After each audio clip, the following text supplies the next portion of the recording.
তো সর্বপ্রথম যে বিষয়টা, আমি যেহেতু রুকিয়া ফিল্ডে আলহামদুলিল্লাহ কাজ করার তৌফিক আল্লাহ দিয়েছেন, সরাসরি রুকিয়া ফিল্ডে কাজ করছি একজন রাকি হিসেবে আলহামদুলিল্লাহ। তো আমি আসলে আমার জায়গা থেকে আমি প্রায়োগিক বিষয়গুলো একটু আলোচনা করার চেষ্টা করব, যে রুকিয়া ফিল্ডে কাজ করতে গেলে বা এই ক্ষেত্রে কী ধরনের মেন্টালিটিটা আমাদের থাকা উচিত, বা রুকিয়া বিষয়টা কীভাবে কী উদ্দেশ্যে আমরা রুকিয়া করব, এই সংক্রান্ত কিছু ধারণা আমি দেওয়ার চেষ্টা করব ইনশাআল্লাহ। রুকিয়াকে যদি আমরা শাব্দিক জায়গা থেকে একটু বিশ্লেষণ করতে যাই, তো এটা হচ্ছে আসলে রুকিয়াটা কি, আমরা অনেকে আসলে প্রশ্ন থেকে রুকিয়া নামটা শুনতেছি, কিন্তু এটার মিনিংটা কি। শাব্দিক জায়গা থেকে এটার অর্থটা হচ্ছে ঝাড়ফুঁক করা। তো ঝাড়ফুঁকটা হচ্ছে মূল বিষয়, যে কোরআন পড়ে একজন রোগীর উপর বা রুকিয়ার সাপ্লিমেন্টারি রিলেটেড যে বিষয়গুলো থাকে সেগুলোকে রুকিয়া করা, ঝাড়ফুঁক করা। এর পাশাপাশি রুকিয়ার সাথে অন্যান্য অনেকগুলো বিষয় এটার সাথে ইনক্লুডেড থাকে, যেমন রুকিয়ার মধ্যে আপনার সাপ্লিমেন্টারি ব্যবহার, তেল, মধু, পানি, খেজুর, এগুলোকে রুকিয়া করে পরবর্তীতে এগুলো ব্যবহার করা। পাশাপাশি হিজামা করানো, রুকিয়া পারপাস হিজামা করানো, এই সমুদয় সবগুলো রুকিয়ার তেলাওয়াত শোনা, রুকিয়ার জন্য তেলাওয়াত করা, সমুদয় সবগুলো জিনিসই রুকিয়ার সাথে ইনভলভ থাকে। তো রুকিয়া এটা হচ্ছে রুকিয়ার যে আমরা বললাম যে বাস্তবিক জায়গাটা। আর হচ্ছে রুকিয়াটা আমরা কি উদ্দেশ্যে বা কিভাবে রুকিয়াটা করা হয়। রুকিয়ার প্রধান উদ্দেশ্যটাই হচ্ছে যে একজন মানুষ যখন জিন, জাদু বা বদনজর, নর্মালি এই তিনটা ফেসে মানুষের প্যারানর্মাল সমস্যাগুলো বলা হয়ে থাকে।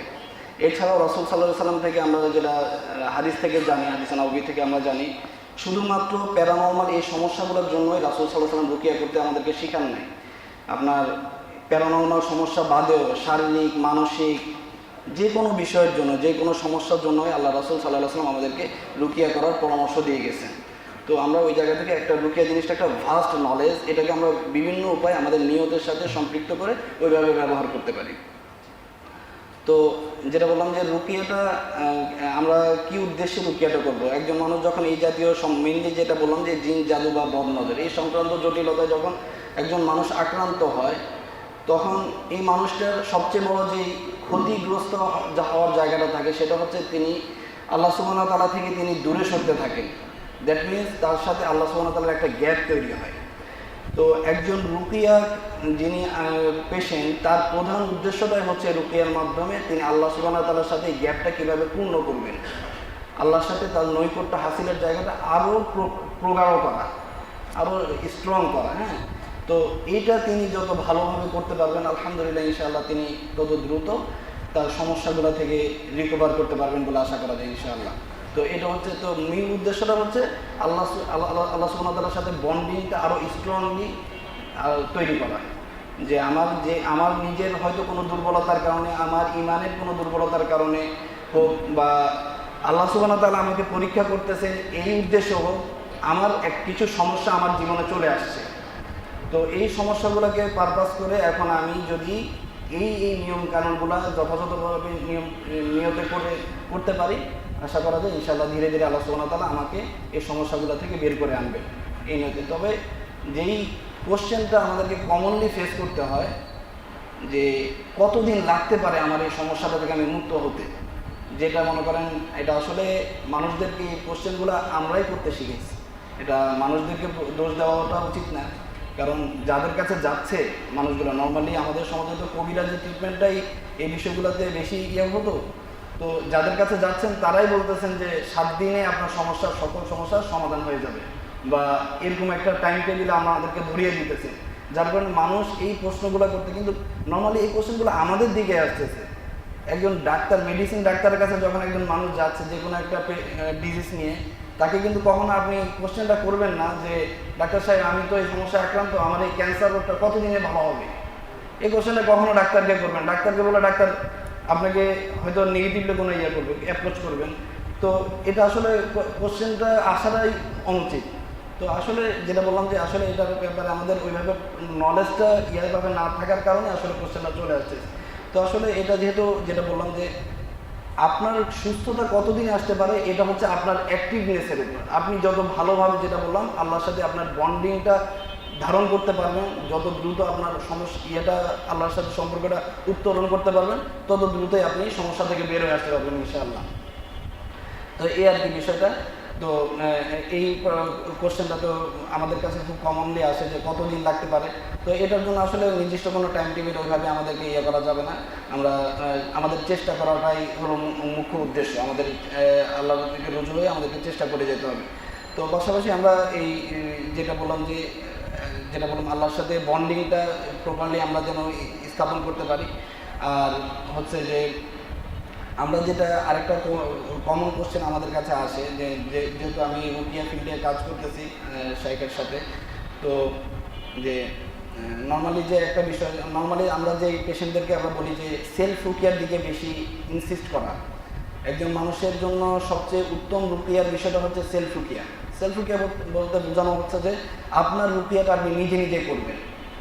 এবং রাসূল সাল্লাল্লাহু আলাইহি ওয়াসাল্লাম থেকে উত্তম রুকিয়ার বিষয়টা হচ্ছে এই সেলফ রুকিয়াটা। যদিও অবস্থার আলোকে একজন মানুষকে সেশন রুকিয়া বা অন্যান্য রুকিয়ার ট্রিটমেন্টগুলোতে ইনভলভ করা হতে পারে, বাট সেলফ রুকিয়াটা আপনার একজন যিনি রুগী বা রুগী নয় এরকম সকলের জন্যই সেলফ রুকিয়াটা অত্যন্ত গুরুত্বপূর্ণ। হ্যাঁ, শুধুমাত্র রুগীদের জন্য না, আমরা নিজেদের জন্য সেলফ রুকিয়াটা অত্যন্ত গুরুত্বপূর্ণ। তো এই সেলফ রুকিয়ার দিকে আমরা মেইনলি পেশেন্টদেরকে ইনসিস্ট করি যে আপনি যত ভালোভাবে নিজের সেলফ রুকিয়াটার জন্য প্রোটেকশন দিয়ে থাকবেন। তো রুকিয়ার আসলে ট্রিটমেন্টের ধরনটা দুই রকমভাবে হয়ে থাকতে পারে। যে নর্মালি যে ট্রিটমেন্টের ইয়েগুলো আমরা মেডিকেল ট্রিটমেন্টও যে দেখি, যেটা হলো একটা হলো প্রিভেন্টিভ ট্রিটমেন্ট আর একটা হলো কিউরেটিভ ট্রিটমেন্ট। যে প্রিভেন্টিভ হচ্ছে যে আপনি সমস্যায় আক্রান্ত হননি, সমস্যা আক্রান্ত হওয়ার পূর্বেই আপনি কিভাবে ভ্যাকসিনেশনের মাধ্যমে সমস্যা থেকে মুক্ত থাকতে পারেন, এটা হচ্ছে প্রিভেন্টিভ ট্রিটমেন্ট, যে সমস্যা থেকে বেঁচে থাকার উদ্দেশ্য। কিন্তু সামহাও আপনি আল্লাহ সুবহানাহু ওয়া তাআলা কদ্দার আল্লাহ, তিনি কোনো না কারণে আপনি সমস্যা আক্রান্ত হয়ে গেছেন। তো এই সমস্যা আক্রান্ত হয়ে গেলে আপনি ওখান থেকে ফিরে আসার জন্য কীভাবে, দুই ধরনের ট্রিটমেন্ট একই রকম হবে না। যেটা মনে করেন একজন রোগের ডায়াবেটিস হওয়ার আগে জীবন আর পরের জীবন একরকম হবে না। তো এইভাবেই তো একটা হলো প্রিভেন্টিভ, একটা হলো কিউরেটিভ। তো প্রিভেন্টিভটা হলো যে নর্মালি যেই মাসনুন আজকারগুলো নিয়মিত তেলাওয়াত করা বা অন্যান্য যেই রুকিয়ার বিষয়গুলো থাকবে সেগুলো নিয়মমাফিক আমলগুলো করা। কিন্তু আক্রান্ত হয়ে গেলে তো এটার মাত্রাটা হবে একটু আরেকটু জোরালো থাকতে হবে এটার মাত্রাটা, এবং আমলের বিষয়গুলো আরেকটু, যেহেতু আপনি আক্রান্ত হয়ে গেছেন আপনার কাজের ধরনটাও, এবং কাজ করতে গেলে দেখা যাবে যে আপনি এই কাজগুলোতে লেগে থাকতে পারবেন না, এটা হলো স্বাভাবিক বিষয়।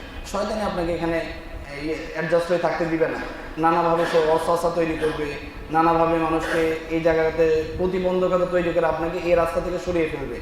এটা হচ্ছে কারণ শয়তানের মূল উদ্দেশ্যটাই হচ্ছে একজন মানুষকে জাহান্নামমুখী করা। এটা তার আল্লাহর কাছে ওয়াদাবদ্ধ, সেটা আল্লাহর কাছে অঙ্গীকার করে আসছে, এবং সে এই উদ্দেশ্যে তার কিয়ামত পর্যন্ত তার জীবনটা অতিবাহিত করবে যে কিভাবে মানুষের বনি আদমকে জাহান্নামমুখী করবে।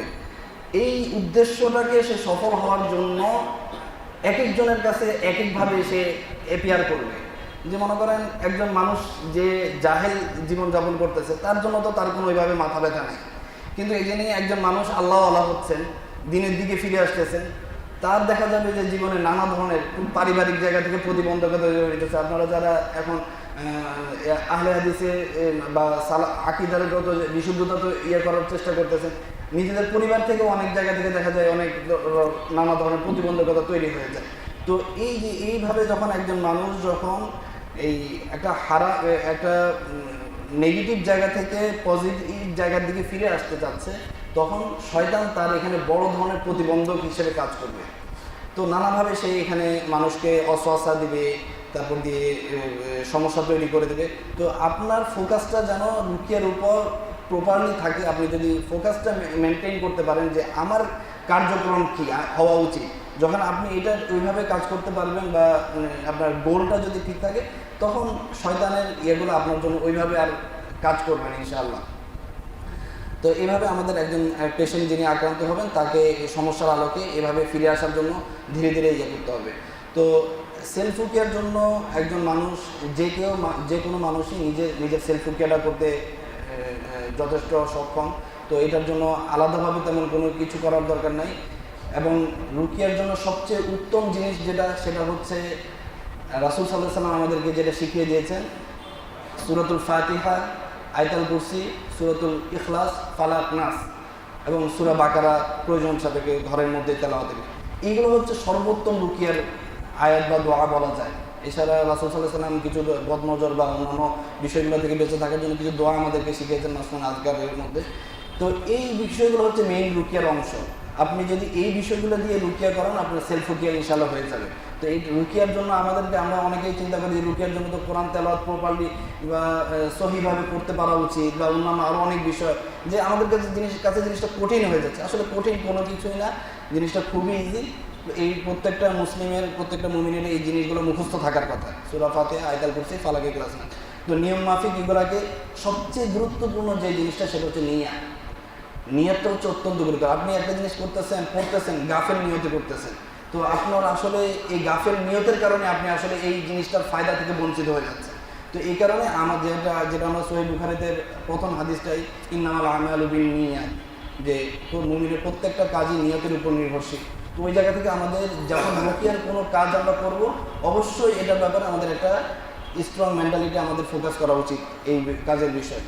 তো আপাতত এই বিষয়গুলোই একটু আলোচনা করলাম। পরবর্তীতে ইনশাআল্লাহ আরও কিছু বিষয় নিয়ে আলোচনা করবো। আমার তৌফিক ইল্লা বিল্লাহ, সুবহানাকাল্লাহুম্মা ওয়া বিহামদিকা। তো জিন সংক্রান্ত বিষয়ে যদি আমি আপনাদেরকে অভিজ্ঞতা বা গল্প শেয়ার করা শুরু করি, বিশ্বাস করুন ফজর নামাজ অক্ত শুরু হয়ে যাবে, আপনারা এখান থেকে উঠবেন না। একবার আমি খুলনা বিশ্ববিদ্যালয়ে এরকম একটা প্রোগ্রামে মাগরিবের পর শুরু করেছিলাম এবং সেই প্রোগ্রামটা আমাদের শেষ করতে হয়েছে রাত 12টার সময়। মাঝখানে শুধু এশার বিরতি ছিল এবং এই পুরোটা সময় মসজিদের মধ্যে একটা লোক সে ওঠে নাই।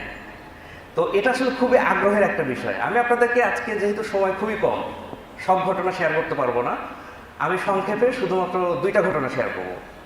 তার প্রথমটা হলো, যেহেতু আমি প্রফেশনালি একটা কাজের সাথে জড়িত, পাশাপাশি এটাকে দাওয়া পারপাজে আমি করি। তো এলাকা আমার গ্রামের বাড়ি গাইবান্ধা। তো আমি যখন গ্রামে মাঝে মধ্যে যাই, তা আমার টার্গেট থাকে যে এই জিন জাদু বিষয়গুলো নিয়ে একটু দাওয়াতি কাজ করার, কারণ গ্রামের মানুষ এই বিষয় নিয়ে খুবই কম জানে এবং কুফরি কালাম বা জাদু টোনার সাথে জড়িত সব থেকে বেশি কারা, গ্রামের মানুষগুলি কিন্তু বেশি। আরও স্পেসিফিকভাবে বললে গ্রামের যারা মহিলা, তাদের মধ্যে এই প্র্যাকটিসগুলো আরও বেশি। তা আমি একটা নিয়ত করেছিলাম যে আমি আমার গ্রাম প্লাস আশেপাশে 4-5টা গ্রামে আমি এমনভাবে দাওয়াতি কাজ করব যেন অন্তত কিয়ামতের দিন একজন মানুষও বলতে না পারে যে বিষয়গুলো আমি জানতাম না। অর্থাৎ আমার টার্গেট হচ্ছে প্রত্যেকের কাছে একবারের জন্য হলেও এই মেসেজটা পৌঁছে দেয়া যে এই জাদুটোনা বা বানমারা এগুলো কুফুরি, এগুলো থেকে দূরে থাকতে হবে এবং ব্যাপারটা কীভাবে ঘটে সেটা বিস্তারিত ব্যাখ্যা করা। তো এই জন্য দেখা যেত যে সাধারণত হয়তো অল্প সময়ের জন্য যেতাম, আগে থেকে সব সেট আপ করে যেতাম। তো একবার এরকম ফুপুর বাড়িতে গেছি। তা আমি আগে থেকে আমার ফুপুকে দায়িত্ব দিয়ে রাখছি যে আপনার গ্রামের যত মহিলা আছে তাদেরকে স্পেশালি দাওয়াত দেবেন। আমরা উঠান বলে, উঠানের মধ্যে তাদের ব্যবস্থা থাকবে, সাথে পুরুষ মানুষ তাদেরও আলাদা ব্যবস্থা থাকবে। তো মোটামুটি সেভাবে ডেট ফিক্সড করা। আমি মাগরিবের সময় গেছি, যাওয়ার পরে দেখি কমপক্ষে প্রায় 50-60 জন মানুষ হবে। তো আলোচনা করতে করতে প্রায় এশা রক্তের আগ মুহূর্তে পাশ থেকে একজন পুরুষ লোক আমাকে বলতেছে যে আমার সাথে জিন আছে। তা আমি তো শুনে প্রথম ভাবলাম যে কী করবো, এখানে যদি এখন একটু রুকিয়া প্র্যাকটিক্যাল দেখানো যায় তাহলে তো মানুষ আরও আগ্রহ ফিল করবে। তাহলে ঠিক আছে, আপনি সামনে আসেন। তো ওনাকে সামনে রেখে আমি প্রথমে ওনার লক্ষণাদি শুনলাম, দেখো হ্যাঁ আসলে লক্ষণ মিলে যাচ্ছে। তা আমি ওনার মাথায় জাস্ট হাতটা দিয়ে সূরা ফাতিহা তেলাওয়াত করা শুরু করলাম। তো আমার পুরো সূরা ফাতিহাটা একবার তেলাওয়াত শেষ হয়নি, এর মধ্যে দেখি ওর হাত পা এভাবে কাঁপা শুরু হয়ে গেছে এবং শরীর কাঁপতে কাঁপতে কাঁপতে কাঁপতে ধাম করে মাটিতে পড়ে গেল। মাটিতে পড়ে যে একটা মাছ যেভাবে লাফায় সে সেভাবে লাফানো শুরু করে দিয়েছে। এবার এটা দেখে মহিলা মানুষরা তো চিল্লাচিল্লি করে অস্থির অবস্থা, সবাই ভয় পেয়ে গেছে স্বাভাবিক। তার পাশে কয়েকজন পুরুষ লোক ছিল, আমি বললাম যে আপনারা একটু ওনাকে ধরেন, কিন্তু কেউ ভয় তার কাছে যাচ্ছে না। কারণ আমাদের মধ্যে একটা ভয় যে কাছে গেলে আমাকে যদি উড়ি নিয়ে চলে যায়। তো এখন পরিবেশ তো ঠান্ডা করতে হবে। তা আমি করলাম কি, আমি ওই লোকের উপরে উঠে বসলাম, বসে তাকে 2 হাত দিয়ে মাটির সাথে চাপ দিয়ে ধরে রেখে আমি তেলাওয়াত চালিয়ে যেতে থাকলাম। তো সে ইচ্ছা মতো আমাকে গালি দিচ্ছিল, অকথ্য ভাষায় গালাগালি করছে, কিন্তু মোটামুটি 3-4 মিনিটের মধ্যে আস্তে আস্তে সে একটু স্বাভাবিক হতে থাকলো। তা আমার ধরা দেখে আশেপাশে আরও 2 জন লোক এসে আমাকে সাহায্য করলো। তো যখন সে একটু নর্মাল হলো তখন আর কি বিষয়টা সবাইকে ব্যাখ্যা করে দিলাম।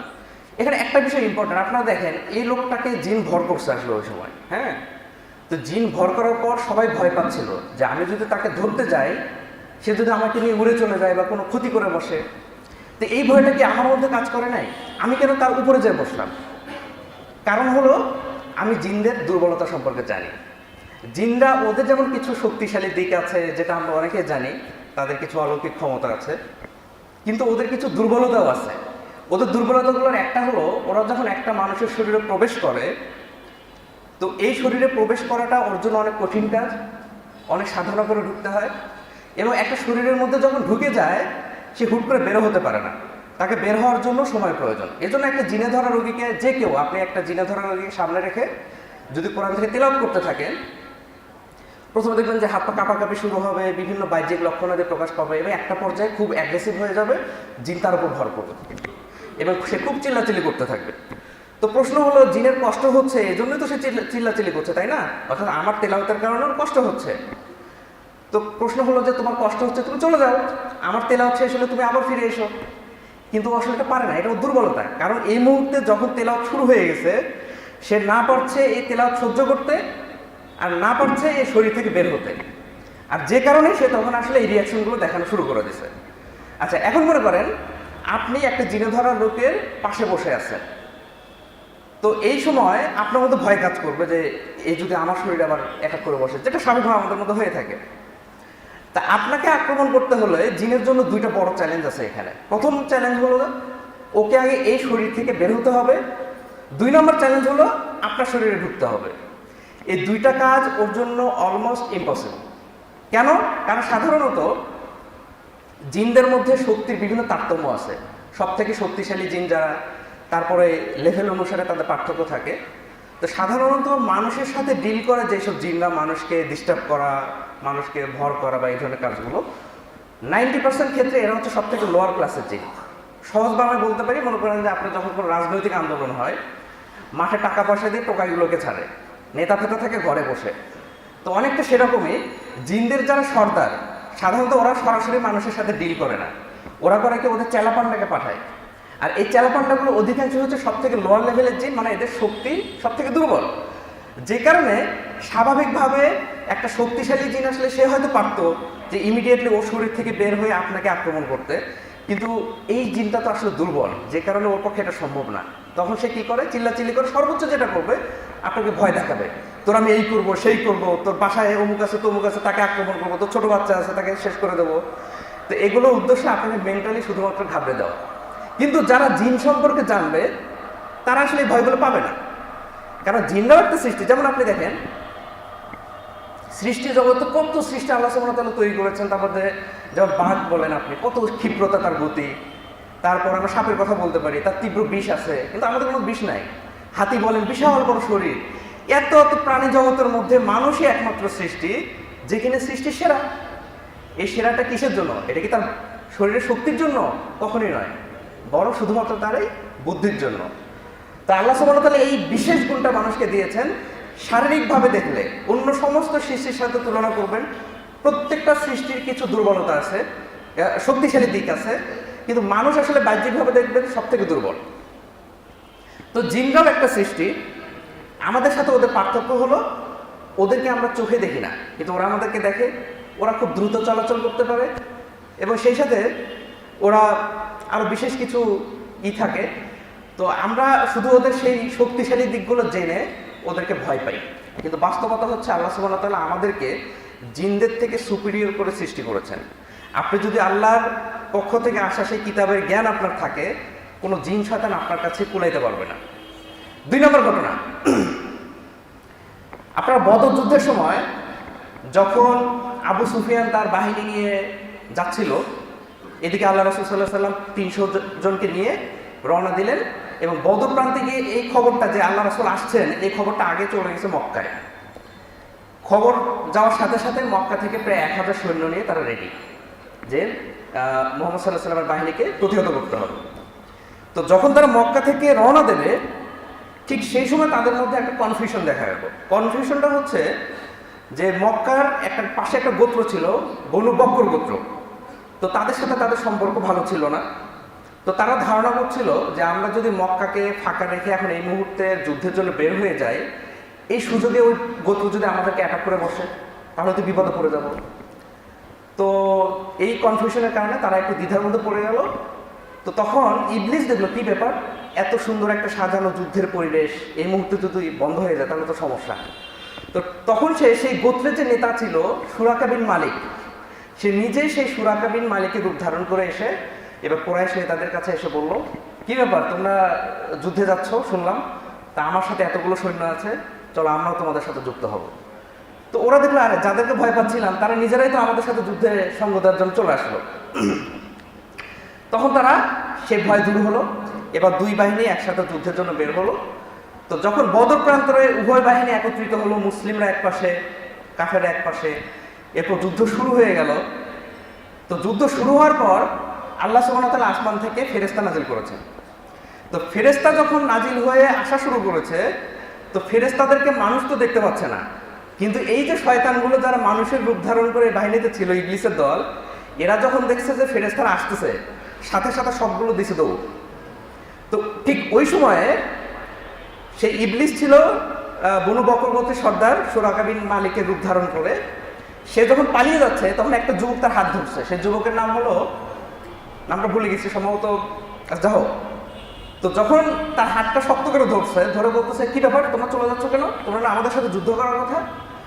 তখন সে হাতটা এবার ঝাড়ি দিয়ে বলছে, রাখো, আমি যা দেখি তুমি তা দেখো না, আমি আল্লাহকে ভয় করি, এই কথা বলে সে দৌড়তেছে। এবং ঠিক এই কথাটাই কোরআনে সূরা আনফালে 48 নম্বর আয়াতে এভাবে উল্লেখ করা আছে যে যখন সে এভাবে পালিয়ে যাচ্ছিল সে বলল, রাখো, আমি যা দেখি তুমি তা দেখো না। এখানে একটা প্রশ্ন, যে ইবলিস হলো সাধারণত জিনদের মধ্যে, আচ্ছা ইবলিস আমরা জানি যে সে কিন্তু সৃষ্টিগতভাবে জিন, এবং জিনদের মধ্যে যারা নেককার আমরা জানি তাদের মধ্যে মুসলিম আছে, ভালো জিন আছে। ঠিক একইভাবে যারা অবাধ্য জিন তাদের মধ্যে যারা স্পেশালি জিনের ইবলিসের বাহিনী তাদেরকে আমরা শয়তান বলছি। তো ইবলিস হলো তাদের মধ্যে সব থেকে শক্তিশালী। সেই শক্তিশালী জিন তার ক্ষমতা দেখেন, সে মানুষের রূপ ধারণ করেছিল, যখন ফেরেশতাকে দেখলো তো সে তো সাথে সাথে মিলে যেতে পারতো। আমরা আলিফ লাইলাতে দেখতাম না ছোটবেলায়, ধুম করে মানুষ হয়ে যাচ্ছে, মানুষ থেকে হট করে নাই হয়ে যাচ্ছে, তাই না? তো যখন সে দেখলো ফেরেশতা আসছে, তো সাথে সাথে আলিফ লাইলা স্টাইলে তো সে মিলে যেতে পারতো। সে দৌড় কেন দিল? কারণ জিনদের এটা একটা দুর্বলতা, সে যখন একটা আকৃতি ধারণ করে, এই আকৃতি ধারণ করা এবং আকৃতিটাকে চেঞ্জ করতে তার সময় লাগে। তো যখন সে ফেরেশতাকে দেখছে, এখন এই মুহূর্তে আকৃতি চেঞ্জ করতে যে সময়টা তার হাতে নাই, তাকে এখান থেকে দৌড় দিয়ে একটা নিরাপদ জায়গাতে যেতে হবে, সেখানে গিয়ে তারপর তার আকৃতি চেঞ্জ করতে হবে। আচ্ছা এখন মনে করেন আপনার এলাকাতে একজন জিন, সে মানুষের মানে কুকুরের রূপ ধারণ করে আসে, ওরা তো বিভিন্ন রূপ আসতে পারে, কুকুর, সাপ। তো যখন সে একটা রূপ ধারণ করবে তখন আসলে সে সেই প্রাণীর পুরো বৈশিষ্ট্যটা পেয়ে যাবে।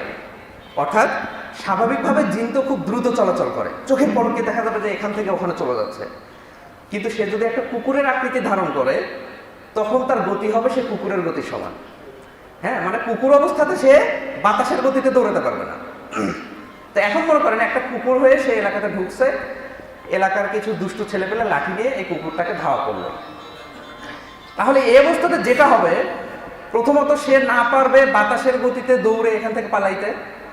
এবার বাচ্চাগুলো যদি তাকে ধাওয়া করে মেরে ফেলে তাহলে কুকুরটা আসলে মারা যাবে, মানে আলটিমেটলি সে জিনটাই মারা যাবে। যে কারণে জিনদের আকৃতি পরিবর্তন করা এটা ওদের জন্য একটু মানে ভীতিকর। একান্ত সিরিয়াস কোনো ইস্যু না থাকলে তারা সাধারণত আকৃতি চেঞ্জ করতে পারে না। এবং সেই সাথে এখানেই শেষ না, জিনদের মধ্যে তো শক্তির পার্থক্য আছে। একটা শক্তিশালী জিন সে যত দ্রুত বা যত স্বইচ্ছায় তার আকৃতি চেঞ্জ করতে পারবে, একটা দুর্বল জিনের ক্ষেত্রে সেটা এত সহজ নয়, তার জন্য ব্যাপারটা আরো কঠিন। তার মানে কি, আমরা যে কল্পনায় শুনে থাকি, বিভিন্ন কিচ্ছা কাহিনী শুনি যে লোক বাজার থেকে যাচ্ছিল, জিন বিভিন্ন আকৃতিতে এসে তাকে ধুমধাম ভয় দেখাচ্ছে, সামনে বিশাল দৈত্য আকারে চলে আসছে, এগুলো আসলে গল্প তো যত সহজ দেখি, বাস্তবতা এতটা সহজ নয়। তো মোটামুটি এই দুইটা ঘটনা থেকে আমি আসলে যেটা বোঝাতে চাইলাম যে আমরা জিনদের সম্পর্কে না জানার কারণে তাদেরকে অতিরিক্ত ভয় পাই। এই অতিরিক্ত ভয়ের কারণে ওরা আসলে আমাদেরকে সুযোগ পেয়ে যায়। একবার আল্লাহ রাসূল সাল্লাল্লাহু আলাইহি ওয়াসাল্লামের এক সাহাবী, তিনি উটের পিঠে উঠছিলেন, তো উটটা খুব লাফালাফি করছে। তো উনি ধারণা করছিলেন সম্ভবত এখানে কোনো জিন শয়তান ডিস্টার্ব করছে, এজন্যই উটটা লাফালাফি করছে। তো উনি স্থানীয় ভাষায় সেই শয়তানকে উদ্দেশ্য করে একটা অভিশাপ দিলেন যে দুর্হক শয়তান।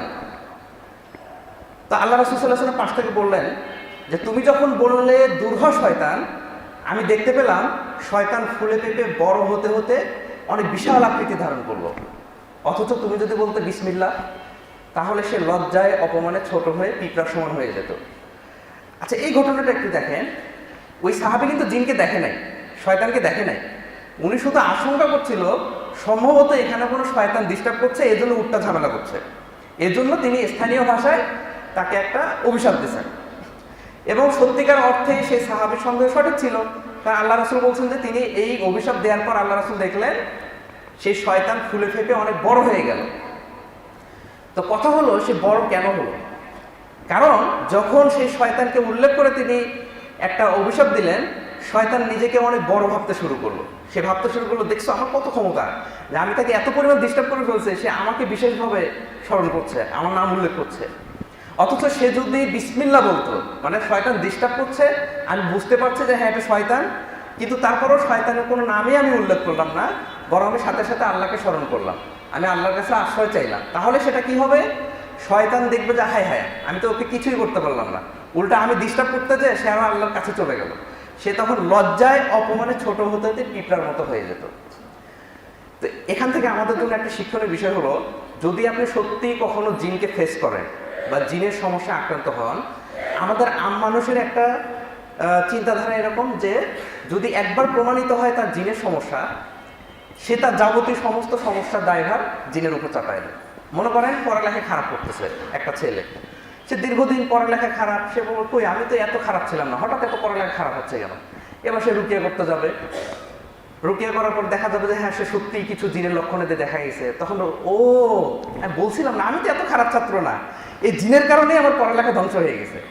এবার সে যে সারা জীবন পড়ালেখা ফাঁকিবাজি করে আসতেছে, এগুলো কোনো দোষ না, সমস্ত দোষ দিয়ে দেবে এবার এই ইবলিসকে। আরেকটা ছোট্ট একটা ঘটনা বলি। একবার এক মেয়ে, মানে নতুন বিয়ে হয়েছে আর কি, একটা রাকির কাছে রুকিয়া করতে গেছে। তো পরে কিছু জাদুর লক্ষণাদি দেখা গেছে। তো ঘটনা প্রসঙ্গে ওইখানে জিন ভর করছিল, এবং জিন সে বলছে যে এই মহিলা তার যে শাশুড়ি সে জাদু করছে। তা আমরা তো সাধারণত জিনদের কোনো তথ্যকে বিশ্বাস করি না, কারণ ওরা এমন সব কথাই বলবে যাতে আপনার মধ্যে ঝামেলা লাগে। শাশুড়ির নামটা এই জন্যই বলছে যাতে করে শাশুড়ির সাথে তার একটা দ্বন্দ্ব তৈরি হয়। এখন যিনি রুকিয়া করছেন উনি আসলে নিজেও অবিবাহিত মানুষ, তার নিজেরই সংসার জীবনে অভিজ্ঞতা নাই, তার অপরিপক্কতার কারণে সে অদূরদর্শিতা জিনের কথায় বিশ্বাস করে সে ওই মহিলাকে পরামর্শ দিচ্ছে যে ঠিক আছে আপনি আপনার শাশুড়ি থেকে আলাদা থাকেন। এখন দেখেন স্বাভাবিকভাবে কি হয়, একটা মহিলা সে সংসার জীবনে গেলে চাই আগে আলাদা হইতে। আমাদের বর্তমান ইয়ং জেনারেশনে যারা হচ্ছে যে বউরা তারা এক ফ্যামিলিতে থাকতে চায় না, ইসলামিক সমস্ত কারণ, মনে করো পর্দাতে কোনো সমস্যা হচ্ছে না, তার যে অধিকারগুলো তাকে প্রপারলি দেওয়া হচ্ছে, তারপরেও দেখবেন মহিলারা চায় সে আলাদা সংসার। তো যখন এখানে একটা হুজুরের রেফারেন্স পেয়ে গেছে, এবার এটাকে ইস্যু করে সে সমস্ত যত অশান্তি এবং সংসার শেষ পর্যন্ত সে আলাদাই হয়ে গেছে। কিন্তু সে এটার জন্য ন্যূনতম অনুতপ্ত নয়, কারণ সে মনে করে এগুলো কোনো কিছু সে নিজে করে নাই, সব কিছু তাকে শয়তান করাইছে। তো এই যে দেখেন, মানে শয়তান বা জিনের দ্বারা আপনি যদি সত্যি ডিস্টার্ব ফিল করেন, আমাদের অ্যাটিটিউডটা তো এরকম হওয়ার কথা ছিল, আর এগুলো কিচ্ছু না, আমার জন্য আল্লাহ যথেষ্ট, ইনশাআল্লাহ আল্লাহ আমাকে সাহায্য করবেন। বরং আমি জিনের সমস্যা আক্রান্ত হলেও এটাকে যত বেশি পারা যায়, মানে এটাকে মাথা থেকে ঝেড়ে ফেলে আল্লাহর আনুগত্যের দিকে ফোকাস করতে হবে। কিন্তু আমাদের বাস্তবতা হচ্ছে আমরা একটুখানি সমস্যা আক্রান্ত হলে আমার ব্যক্তিগত সমস্ত সমস্যাগুলোকে আমি তখন জিনের সাথে রিলেট করে ফেলি, তখন জিন আমার উপর আরও বেশি কন্ট্রোল নিয়ে ফেলে, যে কারণে সুস্থতা আরও দীর্ঘায়িত হয়। আমি আর 5 মিনিটের মধ্যে শেষ করে দিই। তারপর আপনার আমাদের রুকিয়া সম্পর্কে সবাই সাধারণ ধারণা পেয়েছেন যে কোরআনের মাধ্যমে ঝাড়ফুঁক করা, নিজে নিজে কিছু আমল করা। তো অধিকাংশ ক্ষেত্রে দেখবেন যে যারা জিনে আক্রান্ত হয় এরা কারা? যারা নামাজ কালাম পড়ে না, দিন থেকে বিমুখ, এরাই সাধারণত বেশি জিনে আক্রান্ত হয়। এখন একটা লোক যে 5 ওয়াক্ত নামাজ পড়ে না, সে আমার কাছে রুকিয়া করতে আসলো, আমি তাকে যদি পরামর্শ দিই যে ভাই আপনাকে তাহাজ্জুদ পড়তে হবে, তো এটা কিন্তু তার জন্য আসলে অলমোস্ট ইম্পসিবল একটা বিষয়, কারণ সে তো নামাজই করে না, ওর জন্য আমি তাহাজ্জুদের পরামর্শ কিভাবে দিই? তারপর যেমন আপনি কোরআনের চিকিৎসা করবেন, তো কোরআনের সাথে অবশ্যই আপনার সম্পর্কটা ভালো হতে হবে, তাই না? আচ্ছা, আমি শুধু আপনাদেরকে একটা সাধারণ ধারণা দিই যে কোরআনের সাথে আমাদের সম্পর্কটা কেমন হওয়া উচিত ছিল, বর্তমানে আমাদের সম্পর্কটা কেমন। আমাদের সবথেকে উত্তম অনুকরণীয় অনুসরণীয় হচ্ছে সাহাবা আজমাইন। আমরা যদি তাদের জীবনে দেখি, আপনি এমন একজন সাহাবীর নাম বলতে পারবেন না যে যিনি কোরআন 7 থেকে 10 দিনের বেশি সময় খতম করতেন। এবং কোরআনের মধ্যে একটা শব্দ আছে মঞ্জিল। কোরআনকে মোট সমান 7 ভাগ করা হয়েছে, এক একটা ভাগকে 1 মঞ্জিল বলা হয়। তো সাহাবাদের মধ্যে এটা এত প্রসিদ্ধ ছিল যে প্রত্যেক 1 সপ্তাহে কোরআন খতম করাটা, যে কারণে এই 7 ভাগের ট্রেডিশনটা সেই থেকে চলে আসছে। এবং আল্লাহ রাসূল সাল্লাল্লাহু আলাইহি ওয়াসাল্লামকে একবার এক সাহাবী এসে জিজ্ঞেস করলেন যে হে আল্লাহ রাসূল, আমি কতদিনে কোরআনটা শেষ করব? তখন আল্লাহ রাসূল সাল্লাল্লাহু আলাইহি ওয়াসাল্লাম বললেন তুমি 40 দিনে শেষ করো। তখন সেই সাহাবী বলল আমি তো এর থেকে অল্প সময় সামর্থ্য রাখি। তখন আল্লাহ রাসূল সাল্লাল্লাহু আলাইহি ওয়াসাল্লাম বললেন তাহলে তুমি 30 দিনে শেষ করো। তো উনি আবারও জোরাজুরি করলেন যে আমি এর থেকে অল্প সময় পারবো। তখন আল্লাহ রাসূল আবার সময় কমালেন, কমাতে কমাতে বললেন 3 দিনের কমে শেষ করো না। তো এই হাদিসের ব্যাখ্যায় আমাদের ফকিহরা যেটা বলেছেন যে এই হাদিস থেকে এটা বোঝা যায় 3 থেকে 40 দিনের মধ্যে কোরআন A to Z তেলাওয়াত করে যেটা শেষ করা খতম করা বলি, এটা হচ্ছে সুন্নাহ। আর কোরআনের মিনিমাম হক কতটুকু, যতটুকু তেলাওয়াত না করলে আপনি কোরআনের হকটা নষ্ট করলেন, এটা কোনো কোনো ফকিহ বলেছেন 6 মাসে একবার, কেউ বলেছেন বছরে একবার। অর্থাৎ আপনি যদি বছরে একবার অন্তত কোরআন A to Z তেলাওয়াত না করেন, আপনি আসলে কোরআনের হক নষ্ট করলেন। এবার আমরা এই আমজনতার মধ্যে কতজন আছি যে যারা অন্তত বছরে রেগুলার তেলাওয়াত করে বছরে একবার শেষ করি? এরকম মানুষ আপনি কয়জন খুঁজে পাবেন? আর আমরা যদি কল্পনা করি এমন কোনো মানুষকে যে যিনি সাহাবাদের মতো প্রত্যেক সপ্তাহে খতম করবেন, আমি এখন পর্যন্ত এরকম দেখি নাই। তো আপনারা হয়তো দেখতে পারেন খুবই অল্প সংখ্যক হয়তো মানুষ পেয়ে যাবেন এমনটা। এখন যারা কোরআন একেবারেই পড়ে না, এমনকি কোরআন পড়তেও পারে না, তাদেরকে আপনি এবার কোরআনের চিকিৎসা করছেন। চিকিৎসা করে দেখলেন হ্যাঁ তার সাথে জিন আছে। তো সাধারণভাবেই তো প্রত্যেকটা মানুষের সাথে একটা করে জিন শয়তান নিযুক্ত আছে, যেটাকে আমরা কারিন জিন বলছি। আর যারা আল্লাহর জিকির থেকে আল্লাহর ইবাদত থেকে দূরে থাকে, তাদের সাথে আরেকটা এক্সট্রা শয়তান কারিন যুক্ত থাকে। সূরা যুখরুকের সম্ভবত 36 নম্বর আয়াতে এটা বলা হয়েছে যে যারা রহমানের জিকির থেকে দূরে থাকে, আল্লাহ তাদের জন্য একটা শয়তানকে নিযুক্ত করেন। তো এখন আপনি মনে করেন একটা জিনেধরেরও লোক আপনার সামনে আছে, সে আগে থেকে তো তার সাথে একটা শয়তান আছে, এবার আর একটা এক্সট্রা জিন শয়তান এখানে যুক্ত হয়ে গেছে। তো তার মানে কি, তার জন্য যুদ্ধটা তো স্বাভাবিকের থেকে কঠিন। তো এই লোক কোরআনের সাথে সম্পর্কই নাই, অথচ এই যুদ্ধটা এমনভাবে করতে হবে যে স্বাভাবিকভাবে আমরা যতটুকু তেলাওয়াত করি, যতটুকু ইবাদত করি, জিন শয়তানে আক্রান্ত হলে তার থেকে বেশি মাত্রায় আমাকে ইবাদত করতে হবে, বেশি মাত্রায় কোরআনের সাথে সম্পর্ক তৈরি করতে হবে। তো যেই লোকটা কোরআনই পড়ে না, সে সর্বোচ্চ দেখা যায় কি এই জিনে আক্রান্ত হয়ে খুব নিজের উপর প্রেশার করে সর্বোচ্চ 1 সপ্তাহ 2 সপ্তাহ কিছু সেলফ রুকিয়া করে, কিছু জিকির আজকার করে, এরপর 2-3 সপ্তাহ পরে এসে দেখে যেই লাও সেই কদু, আরে কোন জায়গায় গেলাম, কোন জায়গায় রুকিয়া করলাম, কোনো তো ফায়দা হচ্ছে না। তখন দোষটা হয়ে যায় যিনি রুকিয়া করেছেন তার উপরে। তো যাই হোক, আসলে এই আলোচনাগুলো চলতে থাকলে আরো অনেক বিস্তারিত আলোচনা করা যাবে। সারাংশ শুধু আমি এতটুকু বলবো যে জিন শয়তান এগুলো একটা বাস্তবতা।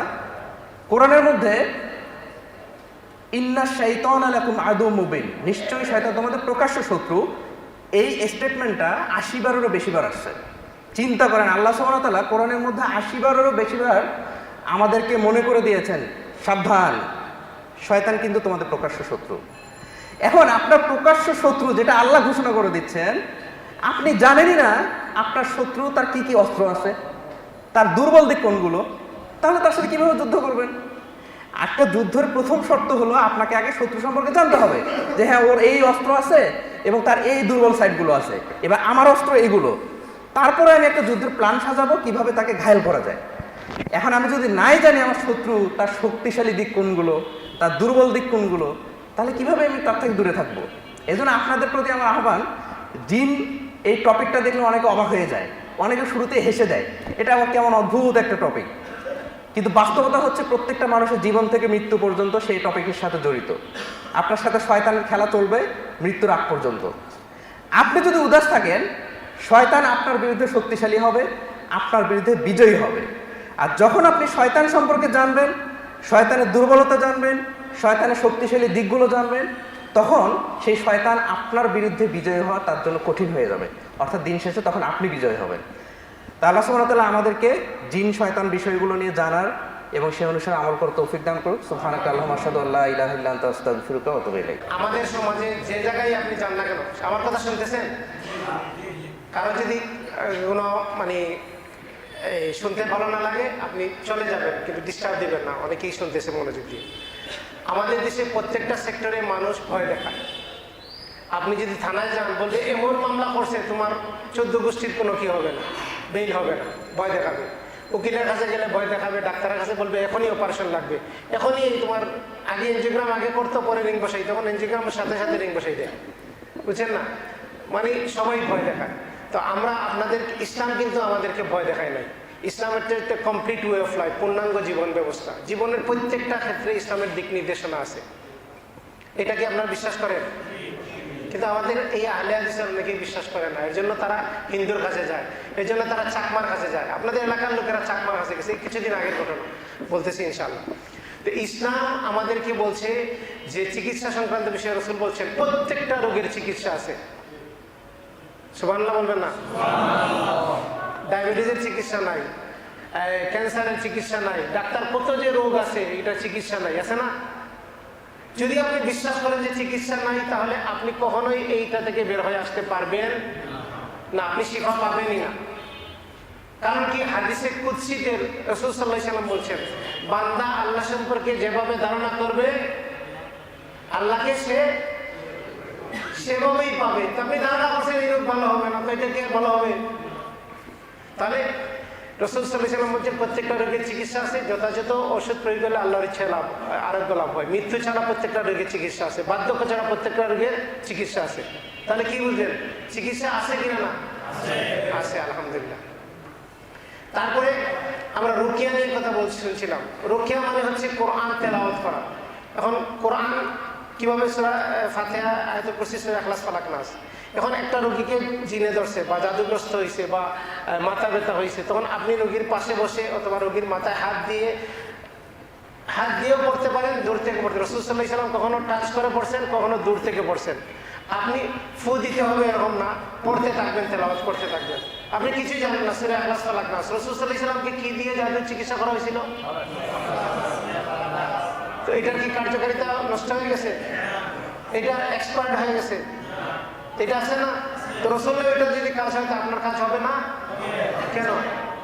তাহলে আপনার কিসের জন্য হুজুর লাগে, কিসের জন্য ইমাম সাহেব লাগে, কিসের জন্য রাকির কাছে দৌড়াইতে হয়?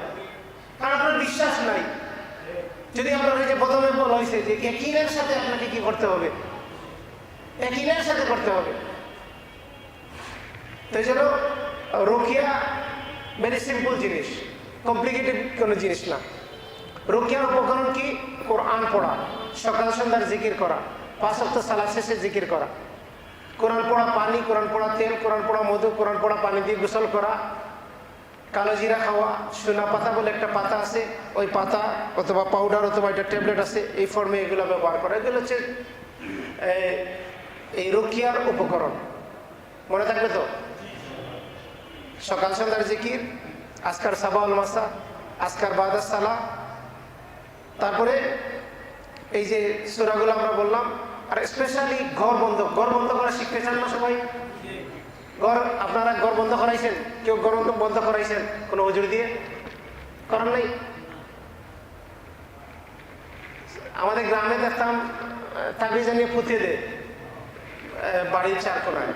তো ঢাকা শহরে আসিয়া শুনি যে পেরেক মেরে দেয়। কারণ এখানে তো এই পাকার মধ্যে এটা পুঁতবে কিভাবে? তো পেরেক নিয়ে 4 কোণায় পেরেক মেরে দেয়। তো এটা হচ্ছে রুকিয়া শিরকিয়া। এটা কি? রুকিয়া শিরকিয়া। আর রুকিয়া শরিয়া কি? রাসূল বলছেন, ওই যে একটু আগে শয়তানের কথা শুনছিলেন, রাসূল বলছেন যে ঘরে আল্লাহর নাম নিয়ে প্রবেশ করা হবে সেখানে শয়তান থাকবে না। যে ঘরে আল্লাহর নাম নিয়ে খাবার খাওয়া হবে সেখানে শয়তানে খাবার খাবে না। রাসূল সাল্লাল্লাহু আলাইহি সাল্লাম বলছেন যে যে ঘরে সূরা বাকারা তেলাওয়াত করা হয় সেই ঘরে শয়তান, জিন, জাদু নষ্ট হয়ে যাবে। আমাদের অনেকেই বলে যে জাদু কাটাইয়া দেয়। আমাদেরকে অনেকে ফোন করে বলে আপনার কি জাদু কাটাইতে পারেন? এটা তো একটা ভ্রান্ত কথা, মিথ্যা কথা। জাদুকে নষ্ট করতে হলে আপনি সূরা বাকারা পড়তে হবে। সূরা বাকারা পড়লে জাদু নষ্ট হয়ে যাবে, অকার্যকর হয়ে যাবে। রাসূল সাল্লাল্লাহু আলাইহি ওয়াসাল্লাম বলছেন যে ঘরে সূরা বাকারা তেলাওয়াত করা হয় সেই ঘর নিরাপদ থাকে। এবার ঘর বন্ধ করতে হবে কি দিয়ে? তাবিজ দিয়ে না আমল দিয়ে? কোন সূরা পড়তে হবে? সূরা বাকারা পড়তে হবে। আল্লাহর নাম দিয়ে ঘরে ঢুকতে হবে, সালাম দিয়ে ঘরে ঢুকতে হবে, বিসমিল্লাহ বলে খাবার খাইতে হবে। বাম হাতে খাইলে সাথে কে খায়? শয়তান খায়। তো ডান হাতে খাবার খাইতে হবে। বুঝতে পারছেন? তো শয়তানকে আটকাইতে হবে কি দিয়া? তাবিজ দিয়া? ঘর বন্ধ করিয়া? নাকি আমলের মাধ্যমে? ঈমান এবং আমলের মাধ্যমে। আল্লাহ সুবহানাহু ওয়া তাআলা আমাদেরকে বোঝার তৌফিক দান করুন। তারপরে রুকিয়া শিরকিয়া অনেক উপকরণ আছে, বলে শেষ করা যাবে না। কয়েকটা বলি। রোগীর এই চিকিৎসকের কাছে যাওয়ার সাথে সাথে সে রোগীর নাম জিজ্ঞেস করবে, রোগীর মায়ের নাম জিজ্ঞেস করবে। রোগীর মায়ের নাম জিজ্ঞেস করবে কে? সে জাদুকর, সে আর্রাফ। তার কাছে চিকিৎসার জন্য যদি কেউ যায়, তাকে কেউ যদি কোনো জিনিস জিজ্ঞেস করে, তাহলে 40 দিন নামাজ কবুল হবে না। কি করলে? চিকিৎসা গ্রহণ করলে না জিজ্ঞেস করলে? কে বলছেন? মুহাম্মদ রাসূলুল্লাহ সাল্লাল্লাহু আলাইহি ওয়াসাল্লাম বলছেন। কোন কিতাবের মধ্যে বলছেন জানেন? কোরআনের পরে সবথেকে বিশুদ্ধ হাদিসের কিতাবের নাম কি? তারপরেরটা কি? সহিহ মুসলিমের হাদিস, যে 40 দিন সালাত কবুল হবে না। আর যদি বিশ্বাস করেন, ওই যে বিশ্বাস করলেন, সে বলছে যে একটু আগে বললেন, শুনলেন না, শাশুড়ি করছে, সে বললো তোমার প্রতিবেশী করছে, সে বললো যে তোমার অমুকে করছে, সমুকে করছে, তখন এটা বিশ্বাস করলে, বা তোমাকে এই করছে অমুক করছে, এটা বিশ্বাস করলে মুহাম্মদ সাল্লাল্লাহু আলাইহি ওয়াসাল্লাম যে দিন নিয়ে আসছেন সেই দিনের প্রতি ঈমানই থাকবে না। নাউজুবিল্লাহ। বিশ্বাস করলে কাফের। আল্লাহ আমাদেরকে হেফাজত করুন। তো রোগীর মায়ের নাম জিজ্ঞেস করবে, তারপরে রোগীর ব্যবহৃত জিনিস নিবে, তারপরে বলবে 7 পুকুরের পানি লাগবে, হ্যাঁ, তারপরে বলবে এই লোহা লাগবে, তারপরে বলবে যে মাটি লাগবে, তারপরে বলবে কুকুরকে এটা খাওয়াইতে হবে, 3 রাস্তার মুখে ওইটা দিতে হবে, ডিম ভাঙতে হবে, পেরেক মারতে হবে, এই অত কত কিছু বলবে। যদি কোরআন হাদিসের বাইরে যত কিছু বলবে, বুঝবেন এটা রুকিয়া শিরকিয়া, এটা রুকিয়া শরিয়া না। বুঝতে পারছেন?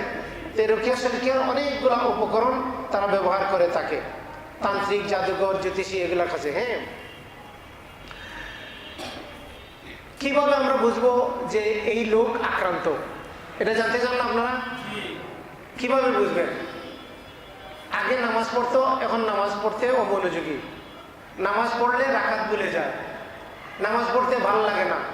নামাজ পড়তে গেলে দেখা যায় আলহামদুলিল্লাহ উচ্চারণ করতে করতে তার আধা ঘন্টা শেষ। মানে নামাজে দাঁড়াইলে নামাজিদের কিভাবে ধোকা দেয়, যে নামাজে দাঁড়াইয়া শুদ্ধ করে নামাজ পড়াইতে গিয়ে তার নামাজের অর্থই শেষ হয়ে যায়। তারপরে দেখা যায় কোরআন শুনলে খারাপ লাগে, আজান শুনলে খারাপ লাগে, কোরআন পড়তে অমনোযোগী, কোরআন পড়লে মাথা ব্যথা করে, কোরআন পড়তে মুখে দিয়ে উচ্চারণ হচ্ছে না, ঘুমাইলে দুঃস্বপ্ন দেখে, সাপ উপর থেকে পড়ে যাচ্ছে, স্বপ্নে খাবার খাচ্ছে, পরে পেটা ব্যথা করতেছে। রাসূল সাল্লাল্লাহু আলাইহি ওয়াসাল্লাম বলছেন এই ভালো স্বপ্ন আল্লাহ থেকে আসে, আর খারাপ স্বপ্ন কার থেকে আসে? শয়তান থেকে। আর মানুষ যেগুলা করে এগুলা স্বপ্নে দেখে। তো ভালো স্বপ্ন দেখলে কাউকে বলবেন না, প্রিয়জন ছাড়া। একজন নবী তার সন্তানকে ভালো স্বপ্ন দেখার পরে বলছিলেন যে তুমি কাউকে বলো না। নবীর নাম কি? ইয়াকুব আলাইহিস সালাম। আর ছেলের নাম কি? জানেন আপনারা, মাশাআল্লাহ। তাহলে খারাপ স্বপ্ন দেখলে কি করতে হবে? ভয়ের স্বপ্ন দেখলে আউযু বিল্লাহি মিনাশ শাইতানির রাজিম করে বাম দিকে থুতু দিয়ে পাশ ফিরে ঘুমাবেন। এই খারাপ স্বপ্নটা আপনার কোনো ক্ষতি করতে পারবে না। বেশি ভয় পাইলে দাঁড়াইয়া 2 রাকাত, না অজু করে 2 রাকাত নামাজ পড়বেন। বুঝছেন? তারপরে আরো লক্ষণ, রাগ, খুব বেশি রাগ, রাগ কন্ট্রোল করতে পারে না। আবার একটু পরে বুঝে যে রাগ করা তো ঠিক হয় নাই, ওয়াইফের সাথে রাগ করে, বাবার সাথে রাগ করে, মায়ের সাথে রাগ করে, কিন্তু তার এই ক্যারেক্টার ছিল না, হঠাৎ করে এটা চেঞ্জ আসছে। তার শারীরিক সমস্যা, মাথা ব্যথা, ঘাড় ব্যথা, কোমর ব্যথা, এই সমস্যা সেই সমস্যা, ডাক্তারি পরীক্ষায় কিছু খুঁজে পাচ্ছে না, ওষুধ খাচ্ছে খাচ্ছে খাচ্ছে, ও ডাক্তার চেঞ্জ করতেছে, কিন্তু কোনো পরিবর্তন নাই। তাহলে এটা বদনজরের কারণে হইতে পারে, এটা জাদুগ্রস্তের কারণে হইতে পারে, এটা জিনের কারণে হইতে পারে। তারপরে দেখা গেল ঝগড়া লাগে, স্বামী স্ত্রী একত্রিত হইলেই ঝগড়া লাগে। তাহলে স্বামী স্ত্রীর মধ্যে ঝগড়া লাগায় কে? শয়তান। হাদিস রাসূল সাল্লাল্লাহু আলাইহি ওয়াসাল্লাম বলছেন, আল্লাহ জাদুগ্রস্ত জাদুর কারণে বাইনাল মারই ওয়া জাওজি, স্বামী স্ত্রীর মধ্যে বিচ্ছেদ হয় জাদুর কারণে। তারপরে দেখা যায় যে কারো প্রতি সে অতিরিক্ত বায়াস, মানে অতিরিক্ত কারো প্রতি ঝুঁকে যাওয়া। যেমন শাশুড়ির কথা উঠে বসে, যেমন দেখা গেল ভাইয়ের কথা উঠে বসে, ফ্যামিলির খোঁজ খবর রাখে না কিন্তু ভাইয়ের বাচ্চাদের খোঁজ খবর রাখে। এরকম অনেক ঘটনা আছে।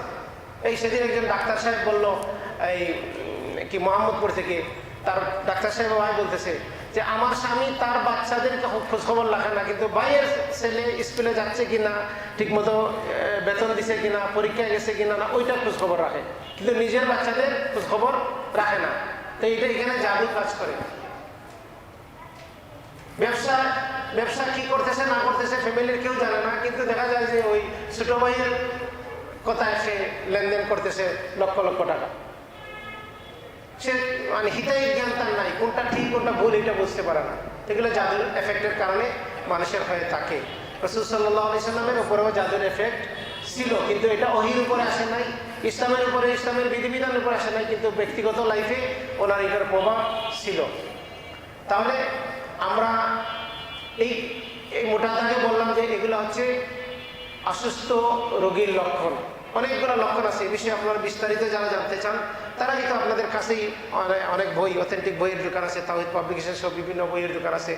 যে জ্যোতিষী ও জাদুকরের গলায় ধারালো তরবারি নামে একটা বই আছে আব্দুল ওয়াহিদ বালির, সেই বই দেখতে পারেন। জিন ও জিন কেন্দ্রিক অসুস্থতা, এই বিষয়ে বই দেখতে পারেন। আব্দুল্লাহ মাহমুদের একটা বই আছে রোকিয়া, এই বই দেখতে পারেন। এগুলো দেখলে আপনারা বিস্তারিত যারা বিষয়ে জানতে চান, এই বিষয় নিয়ে আপনি আরও একটু বেশি গবেষণা করতে চান, এই বিষয়ে বইগুলা আপনি পড়বেন। কিছু বই আছে মানে বিভ্রান্তিকর, বলতেছে কোরআন সুন্নাহ অনুযায়ী কিন্তু ভিতরে ঢুকাই দিছে অনেক কিছু। এগুলা থেকে বেঁচে থেকে অথেন্টিক বই পড়ার চেষ্টা করবেন। এখন আমরা চিকিৎসা করব, জানলাম তো এই লক্ষণ। এখন চিকিৎসা করব কি অলরেডি বলে দিছি। চিকিৎসা করতে হবে, কোরআন পড়াইতে হবে, কিন্তু সে কোরআন পড়তে পারতেছে না, হয়তো শিখে নাই, অথবা শিখছে এখন পড়তে পারতেছে না, অথবা এমন বয়স হয়ে গেছে যে সে এখন আর পারে না। তখন কি করবেন? আমরা যারা রুকিয়া নিয়ে কাজ করি, আমরা চাই আপনারা যেন তাড়াতাড়ি আমাদের কাছে চলে আসেন।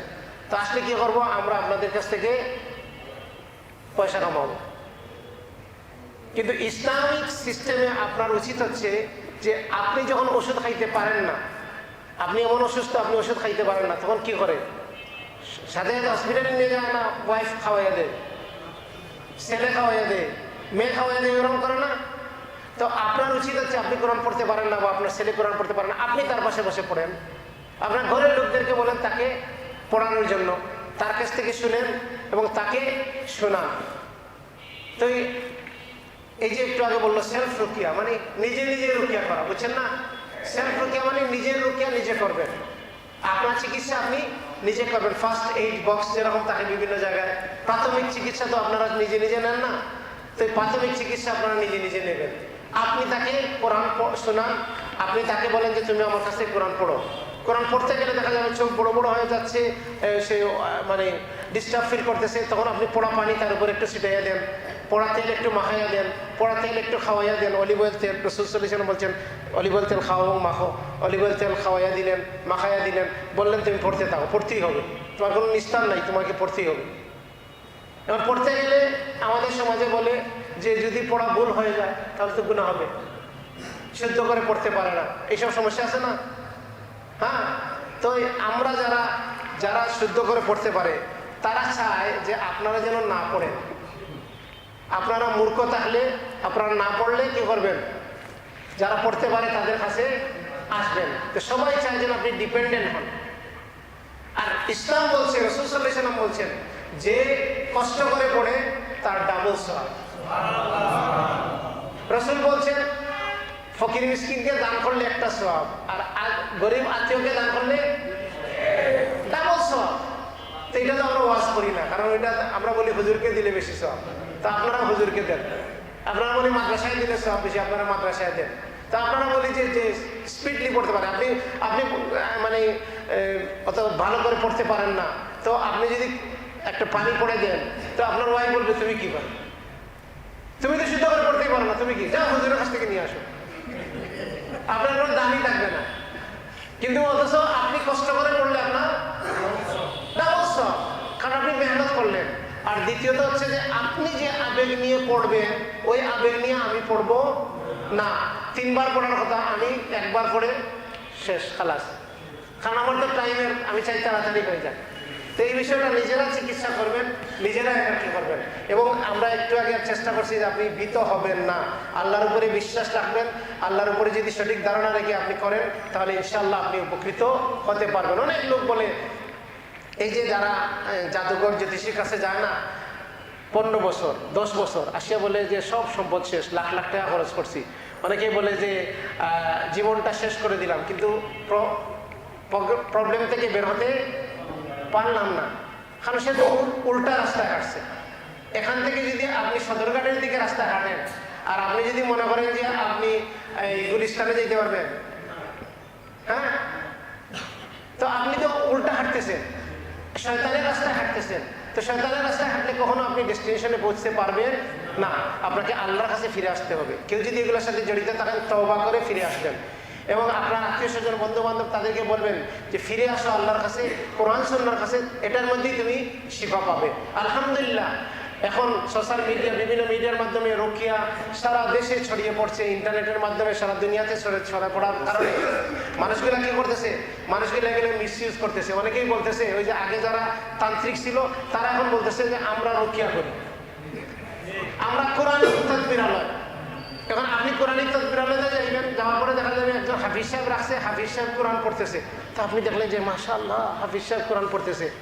আর পরে দেখবেন ওই সে আসিয়া পরে তারটা শুরু করবে, আর ওই মায়ের নাম নেবে, তারপরে ওই জিনিস নেবে, ওই জিনিস নেবে, পরে দেখবেন তারটা শুরু করবে। কারণ সে মানুষকে ধোঁকা, আমরা তো সব জায়গায়, আমরা তো ধোঁকাতে কত নম্বর, 1 নম্বর, তো সব জায়গায় ধোঁকা। এই জন্য রক্ষিয়াতেও আজকাল ধোঁকা শুরু হয়েছে। এই জন্য আপনি রাখি শুনলেই, রক্ষিয়া শুনলেই আপনি ওইখানেও চেক করতে হবে, কারণ জান্নাতে যাওয়া তো সহজ না, জান্নাতের রাস্তা এটা সহজ না। আল্লাহ বলছেন, আল্লাহ যে খালাকাল মাউতা ওয়াল হায়াতা লিয়াবলুয়াকুম আইয়ুকুম আহসানু আমালা। আল্লাহ বলছেন আমি, তোমরা কি ধারণা করছো জান্নাতে প্রবেশ করবে? ওয়ালাম্মা ইয়ালামিল্লাহু আল্লাযীনা জাহাদু মিনকুম ওয়া ইয়ালামাস সাবিরিন।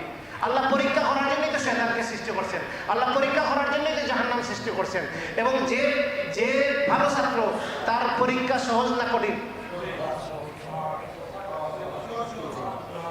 ভালো ছাত্র কি টিচার সহজ প্রশ্ন দেয় না কঠিন প্রশ্ন দেয়?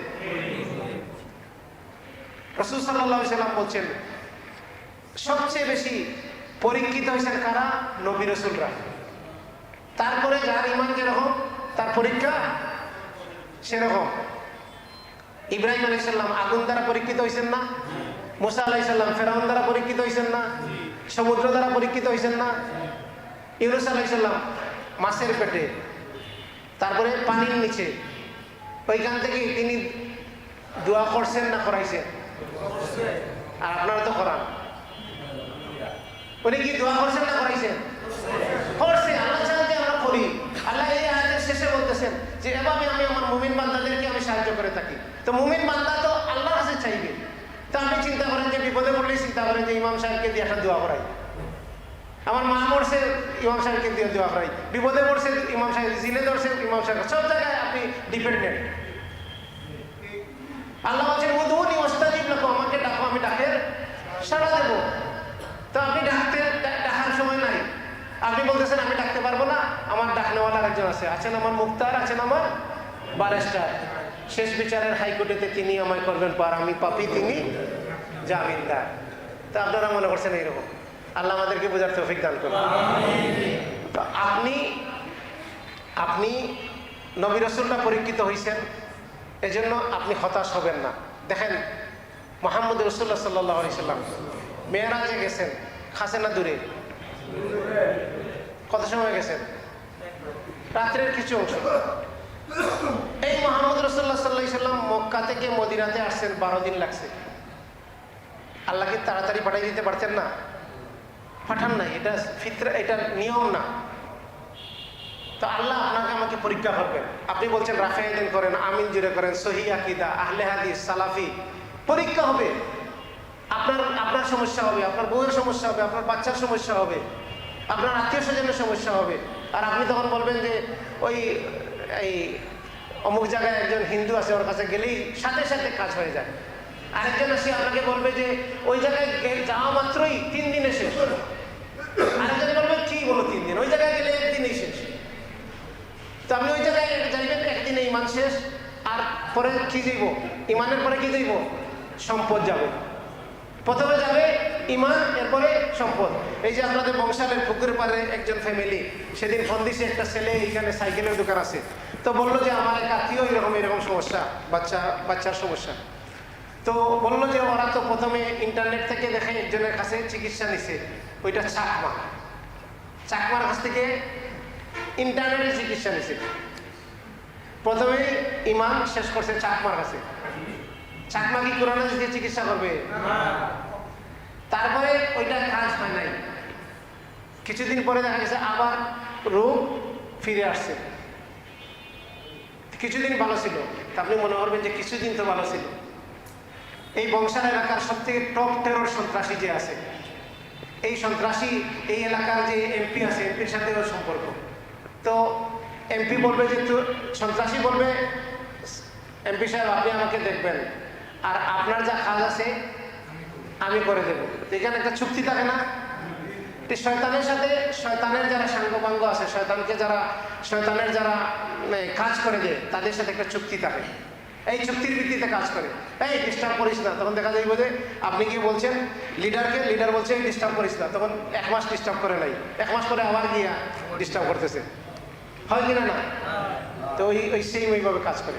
তো আবার অসুস্থ হয়েছে, তখন এইখান থেকে কে বুদ্ধি দিছে তারে যে ওই আপনাদের আশেপাশে কোন এরিয়াতে একটা হিন্দু লোক আছে চিকিৎসা করে। তো ওই বংশালের আহলে হাদিস ফ্যামিলির লোকেরা ওই চলে গেছে ওই হিন্দুর কাছে চিকিৎসার জন্য। ওই দিন রাত্রে আবার ওই ছেলেটা সাথে কথা হওয়ার পরে ছেলেটা আমার সম্পর্কে জানে, আমাকে ফোন দিয়ে বললো এরকম ঘটনা। তখন আমি সাথে সাথে তাদেরকে ওই আপনাদেরকে যেটা বলছি ওই রকম চিকিৎসা দিয়ে দিলাম, বললাম যে এগুলো চিকিৎসা করো। তারপরে তারা গিয়ে আমাদের সাথে দেখা করছে। তো কি হয়েছে? আহলে হাদিস, সালাফি, রাফিয়া দাইন, আমিন বিল জাহেদ, পায়ের সাথে পা লাগানো, এগুলো তার ইমানকে রক্ষা করতে পারছে? একটা বিপদে ইমান শেষ, সম্পদও শেষ হয়েছে। এই জন্য ইমান খুব দামি জিনিস, এটাকে খুব প্রিজার্ভ করে রাখতে হয়, এটাকে সংরক্ষণ করে রাখতে হয়। আল্লাহ সুবহানাহু ওয়া তাআলা কাছে দোয়া করতে হয় এবং রাইট ওয়েতে সঠিকভাবে চেষ্টা করতে হয়। আল্লাহ সুবহানাহু ওয়া তাআলা আমাদেরকে বিপদে ধৈর্য ধারণ করার তৌফিক দান করুন। আল্লাহ বলেন ওয়ালানাবলুওয়ান্নাকুম বিশাইইন মিনাল খাউফি ওয়াল জু'i ওয়া নাকসিম মিনাল আমওয়ালি ওয়াল আনফুসি ওয়াস সামারাত ওয়া বাশশিরিস সাবিরিন। আল্লাহ ধৈর্যের পরীক্ষা নেবেন। দুনিয়াতে যদি এরকম হইতো যে মুসলমান হইলে আর কোনো সমস্যা নাই, তাহলে দুনিয়ার সব মানুষ মুসলমান হয়ে যেত। কিন্তু দুনিয়াতে কি হবে? মুসলমানেরও পরীক্ষা হবে, কাফেরেরও বিপদ আসবে। আসে কিনা না? খার বেশি আসবে, মুসলমানদের মধ্যে খার বেশি আসবে। যে যত বেশি ইমানদার তার তত বেশি পরীক্ষা হবে। সবচেয়ে বেশি পরীক্ষা খারা দিছে নবী রাসূলরা পরীক্ষা দিছে। তাহলে আল্লাহর কাছের লোক হলে, আল্লাহর নিকটবর্তী লোক হলে পরীক্ষা বেশি হবে। আর অবাশশিরিস সাবিরিন, ধৈর্য ধরলে আপনি সুসংবাদ পাবেন। আপনি মনে করেন কোরআন হাদিস দিয়ে চিকিৎসা করছেন, কিন্তু আপনি ভালো হন নাই। আপনার সারা জীবনই চিকিৎসা করে গেছেন, ভালো হন নাই। আপনার লাভ কি হয়েছে? আপনার ইমান আছে, ইমান নষ্ট হয় নাই। আর আরেকজন গেছে, হয়তো ভালো হয়েছে, কিন্তু তার কি হয়েছে? ইমান চলে গেছে। পরীক্ষাতে সে পাস করছে না ফেল করছে? ফেল করছে। তা আমরা আল্লাহ সুবহানাহু ওয়া তাআলার কাছে আমরা আল্লাহ কাছে কামনা করি আল্লাহ যেন এমন পরীক্ষা না দেন যে যেমন আমরা ফেল করি, এমন পরীক্ষা যেন আল্লাহ না দেন। আমরা আল্লাহ কাছে আশ্রয় চাই এবং আমরা পরীক্ষা আসলে যেন আমরা ধৈর্য ধারণ করি, আমরা ইমানের উপরে টিকে থাকি। আল্লাহ সুবহানাহু ওয়া তাআলা আমাদেরকে তৌফিক দান করুন।